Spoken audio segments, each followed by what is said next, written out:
बिहार में जारी सियासी अटकलबाजी के बीच कंफ्यूजन सिर्फ मीडिया में नहीं बल्कि राजनीतिक दलों में भी है।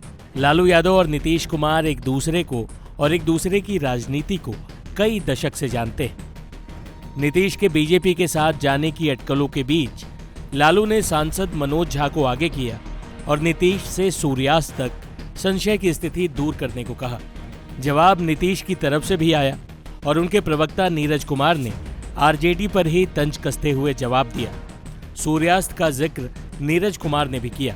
देखिए दोनों नेताओं के बीच की जुबानी जंग। 22 को जब इस गठबंधन की बुनियाद पड़ी, उस बुनियाद में आदरणीय मुख्यमंत्री नीतीश जी, हमारे राष्ट्रीय अध्यक्ष लालू जी और तेजस्वी जी, बुनियाद की एक एक ईंट जो थी वो ये थी कि मोदी जी की तानाशाही राजनीति, नफरत और घृणा के खिलाफ। उसी कार्य में आदरणीय मुख्यमंत्री जी ने यहाँ संयोजन भी किया मीटिंग का, तेजस्वी जी के साथ मिलकर के, सब मिलकर के बेहतर ढंग से एक सृजन का कार्रवाई हुआ। आप देख सकते हैं हालात कितने बदले हैं। तो सीधे तौर पर मैं तो जो देख रहा हूँ और जो उससे असमंजस है, मैं मानता हूँ थोड़ा कन्फ्यूजन है, और माननीय मुख्यमंत्री जी भी देख रहे होंगे कि ये कन्फ्यूजन सोशल मीडिया में, मेन स्ट्रीम मीडिया में, अखबारों में चल रहा है। तो जाहिर तौर पर हम तो गठबंधन के मुखिया माननीय नीतीश कुमार जी से ही आग्रह कर सकते हैं कि शाम तक इस कन्फ्यूजन को दूर कर दें। बिहार की तकदीर अच्छी दिख रही है और माननीय नीतीश कुमार जी के मन में कोई कन्फ्यूजन नहीं है, न हमारी पार्टी के मन में है। लेकिन यह सवाल खड़ा करना कि नीतीश कुमार जी कन्फ्यूजन को दूर करें, तो इसका मतलब आपके मन के अंदर कन्फ्यूजन है। कैबिनेट में साथ में, गणतंत्र दिवस के कार्यक्रम में साथ में, उसके बाद भी अगर संशय की बात हो रही है तो इसका मतलब आपके मन के अंदर कोई कन्फ्यूजन है।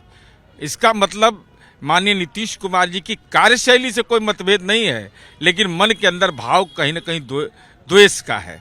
तो अगर द्वेष का भाव है तो आप जानिए। लेकिन आरजेडी को तो आशंका है, क्योंकि खुलकर वो बता रहे हैं, और आज राज्यपाल के टी पार्टी में भी एक सिर्फ आलोक मेहता को भेज दिया गया। अब ये तो वो विषय बहुत महत्वपूर्ण विषय है ना, कि माले विधायक दल के नेता आ रहे हैं, महामहिम राज्य के प्रथम नागरिक हैं, तो संवैधानिक प्रधान का तो सम्मान करना चाहिए।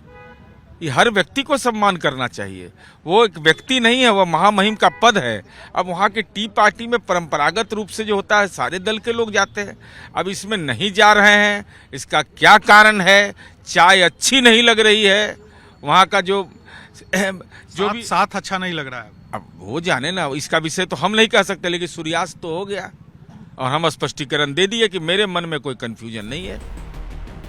इस बयानबाजी से साफ है कि दोनों दलों के बीच तनाव चरम पर पहुंच गया है। ऐसे में सवाल उठ रहे हैं कि आखिर नीतीश और लालू में दरार क्यों आई। इसके पीछे लालू के पुत्र मोह को वजह बताया जा रहा है। दरअसल कई बार खबरें आई कि लालू यादव बेटे तेजस्वी को मुख्यमंत्री बनाने के लिए गणित भिड़ा रहे हैं। जब नीतीश की पार्टी के अध्यक्ष ललन सिंह को लालू ने अपने पाले में कर लिया तो नीतीश के सब्र का बांध टूट गया। इसके बाद से ही गठबंधन टूटने की उल्टी गिनती राजनीतिक जानकार करने लगे। कर्पूरी जयंती पर जब नीतीश ने परिवारवाद की राजनीति पर तंज कसा तो इसे सीधा लालू और तेजस्वी पर हमला माना गया। आज जननायक कर्पूरी ठाकुर जी अपने किसी परिवार के कुछ करते थे। आज के लोग परिवार का लोग कितना पढ़ता रहता, करते रहता है, नेता बनता। जब वो चले गए तो हम ही लोग रामनाथ ठाकुर जी को आगे बढ़ाए। तो हम लोग तो करते हैं, लेकिन आजकल तो बहुत लोग अपने परिवारों को बढ़ाते रहता है। लेकिन आप समझ लीजिए कि जननायक कर्पूरी ठाकुर जी कभी भी अपने परिवार को नहीं बढ़ाए। और एक ही बात जान लीजिए कि जननायक कर्पूरी ठाकुर जी से ही सीख करके हमने भी अपने किसी परिवार को आज तक नहीं बढ़ाया है।